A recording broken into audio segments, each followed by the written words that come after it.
بنی اسرائیل میں ایک شخص تھا جس نے 99 لوگوں کو قتل کیا ہوا تھا۔ 99 لوگوں کا وہ قاتل تھا۔ ایک دن اس کے دل کے اندر احساس پیدا ہوا کہ کیوں نہ میں اپنے رب کی بارگاہ میں توبہ کروں، ہو سکتا ہے میرا رب مجھے معاف فرما دے۔ تو وہ اس زمانے کے ایک بہت بڑے راہب، بڑے عبادت گزار کے پاس پہنچا اور جا کر کہنے لگا، اپنا مسئلہ یوں بیان کیا کہ میں نے 99 لوگوں کو قتل کیا ہے، 99 لوگوں کا میں قاتل ہوں، کیا میرا رب مجھے معاف فرما دے گا؟ اس نے کہا، 99 قتل اور تو معافی کا طلبگار ہے؟ نہ بھائی، 99 قتل اور تیری معافی کی کوئی صورت نہیں۔ اس نے کہا، 99 کیا تو 100 کیا، اگر معافی نہیں؟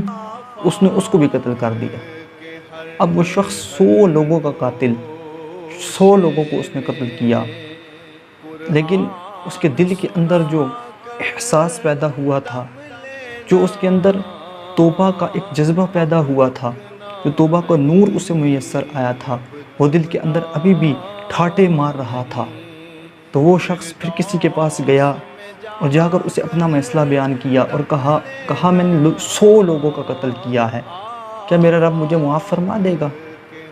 اب جس شخص کے پاس وہ گیا، وہ شخص اسے کہنے لگا کہ فلاں بستی کے اندر کچھ اللہ والے رہتے ہیں، کچھ اللہ کے نیک لوگ رہتے ہیں، تو ان کے پاس چلا جا، ان کے ساتھ اللہ رب العزت کی عبادت کر اور پھر اپنے رب کے حضور دعا کر، اپنے رب کے حضور تو معافی مانگ، اللہ جل جلالہ تجھے معاف فرما دے گا۔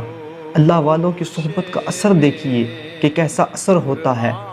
کسی شخص سے کسی نے پوچھا، کسی بزرگ سے، کہ کیا اللہ والوں کے پاس بیٹھنے سے کچھ فائدہ بھی ہوتا ہے؟ کیا یہ جو اللہ والے ہوتے ہیں، ان کی صحبت میں آ جانے سے کیا کچھ فائدہ ہوتا ہے؟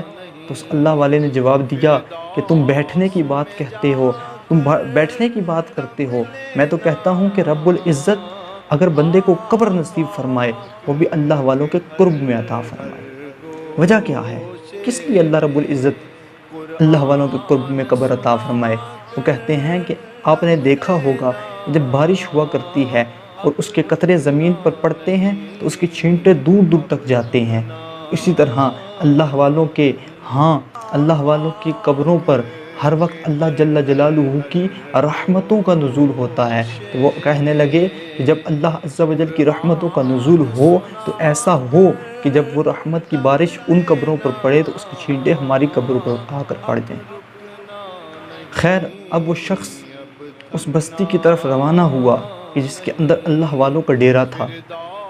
ابھی کچھ ہی قدم یہاں سے چلا تھا، کچھ ہی قدم یہاں سے باہر نکلا تو اس کا وقت مقرر آ پہنچا۔ موت نے آ کر اسے اچک لیا، اس کی روح قبض کر لی گئی اور وہ وہیں پر وفات پا گیا۔ اب جنت کے فرشتے، جہنم کے فرشتے دونوں آ گئے اور آ کر دونوں کا تقاضا یہ تھا کہ یہ ہمارا ہے۔ جنت والے کہتے ہمارا ہے، جنت والوں کے پاس دلیل یہ تھی کہ یہ توبہ کرنے جا رہا تھا، اور جہنم والے کہتے تھے کہ یہ ابھی پہنچا نہیں ہے توبہ کرنے کے لیے، یہ ابھی یہاں سے کچھ قدم ہی چلا ہے۔ اللہ جل جلالہ نے ایک تیسرا فرشتہ ان کے درمیان مقرر فرمایا اور فرمایا کہ یہ جو فیصلہ کرے گا تمہیں اسی کو ماننا ہوگا۔ اب اس تیسرے فرشتے نے کہا کہ زمین کو ماپ لیا جائے، جس طرف سے زمین زیادہ ہوگی، یعنی اگر جہاں سے چلا ہے وہاں کی زمین زیادہ ہوئی اور جہاں پر جا رہا تھا وہاں کی زمین کم ہوئی تو جنت والے لے جائیں، اور اگر جہاں سے چلا ہے وہ زمین کم ہے اور آگے کا فاصلہ زیادہ ہے تو پھر جہنم والے اسے لے جائیں۔ بظاہر تو وہ فاصلہ زیادہ تھا کہ جہاں اس نے جانا تھا، لیکن اللہ جل جلالہ نے اسے زمین کو حکم دیا، اے زمین تو اپنے آپ کو سمیٹ لے، سکڑ جا اور اس مقام کو اس کے پاس لے آ۔ اور جب زمین کو ماپا گیا تو زمین اس اللہ والوں کی جو بستی تھی وہ اس شخص کے پاس آ گئی۔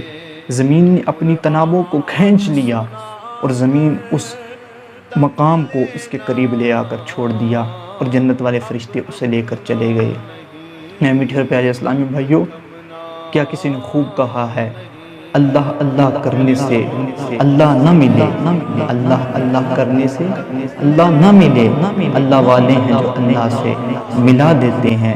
اللہ جلالہ ہمیں اللہ والوں کا دامن تھام کر اور مضبوطی کے ساتھ اسے پکڑنے کی توفیق عطا فرمائے۔ اللہ جل جلالہ ہمیں سمجھنے کی، عمل کرنے کی توفیق عطا فرمائے۔